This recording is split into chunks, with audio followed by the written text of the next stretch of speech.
વડોદરા શહેરના ગોત્રી પ્રથમ 4 રસ્તા પાસે રોડ ફાડીને પાણી બહાર આવ્યું હતું. વડોદરા શહેરના ગોત્રી પ્રથમ 4 રસ્તા પાસે રોડ ફાડીને પાણી બહાર આવ્યું હતું.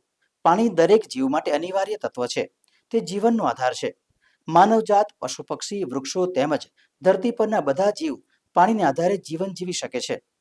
પરંતુ આધુનિક યુગમાં પાણીનો ઉપયોગને બદલે બગાડ વધારે થતો જાય છે, જે ભવિષ્યમાં મોટી સમસ્યાઓ સર્જી શકે છે. જ્યાં રસ્તા ફાટી જાય છે ત્યાં પાણીનું લીકેજ થાય છે. ઘણી વખત પીવાનું પાણી છે ગટરમાં વહી જાય છે. એવું પાણી જે લોકો માટે ઉપયોગી બની શકે છે તે વ્યર્થ જાય છે. આ રીતે પાણીનો બગાડ તો થાય જ છે, સાથે સાથે રસ્તાની સ્થિતિ પણ ખરાબ બને છે, જેના કારણે વાહન ચાલકોને મુશ્કેલી થાય છે અને અકસ્માતની શક્યતાઓ વધી જાય છે. કયો વિસ્તાર છે ને અત્યારે કેટલા સમયથી પાણી ઉભરાઈ રહ્યું છે? પ્રથમ 4 રસ્તા છે અને અહીંયા અડધો કલાકથી આ પાણી ચાલુ છે. ગઈકાલે ઉભરાતું હતું કે આજે ઉભરાણ? ના, આજે જ ચાલુ થયું. હમણાં અમે આયા ત્યારે પાણી ચાલુ હતું.